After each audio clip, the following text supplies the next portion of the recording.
एक मानव की देह, मनुष्य का शरीर, ये भी नहीं आ रही है।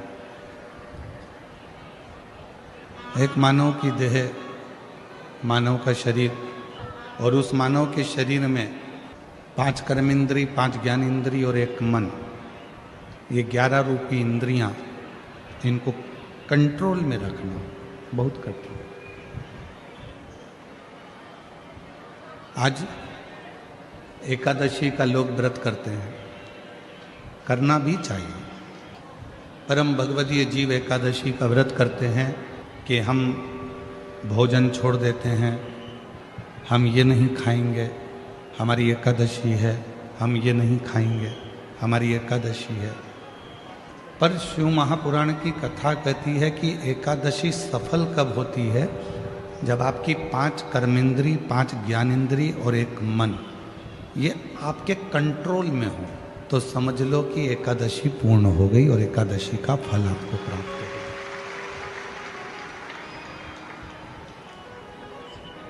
अब हमारी इंद्रियां हमारे कंट्रोल में नहीं है।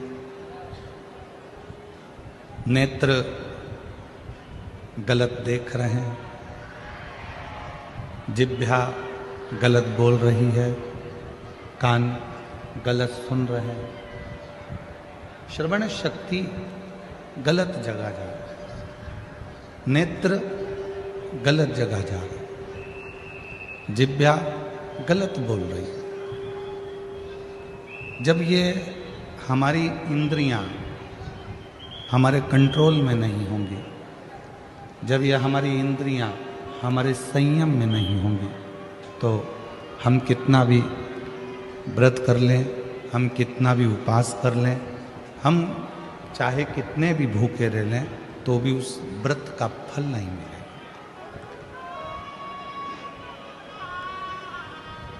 व्रत का फल कब मिलता है? जब हमारी इंद्रियां हमारे काबू में हो।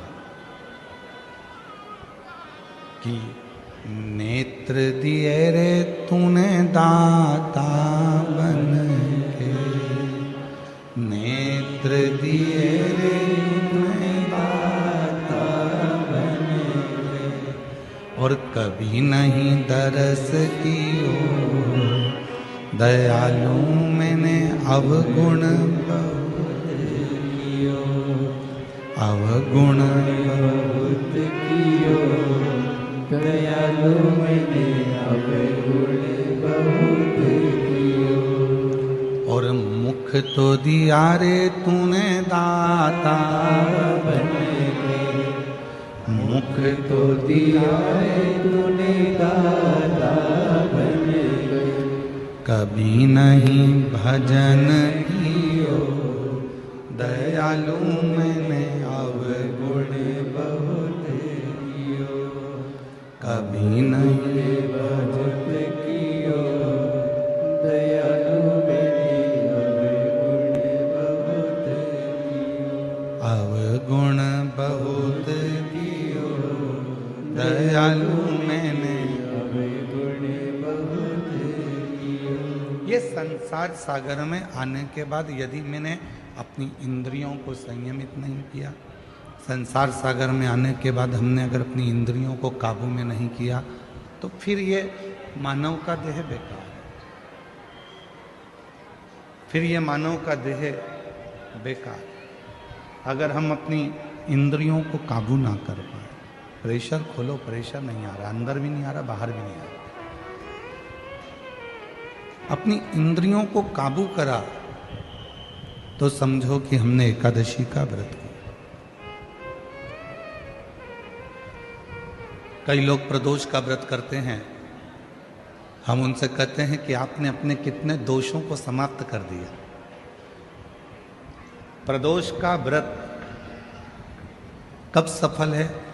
जब आप अपने दोषों को समाप्त करो। मैं गुस्सा नहीं करूंगा, गलत व्यसन नहीं करूंगा, गलत बात नहीं बोलूंगा, गलत चीज नहीं खाऊंगा, अपने दोषों को समाप्त करो। और जब हम अपने दोषों को समाप्त करते हैं, जब हम अपने दोषों को बिल्कुल शून्य पर लाकर छोड़ देते हैं तो समझो कि हमारा प्रदोष का व्रत सफल हुआ। तब समझें कि हमने प्रदोष का व्रत किया। हमारे भीतर के दोष समाप्त नहीं हो रहा है।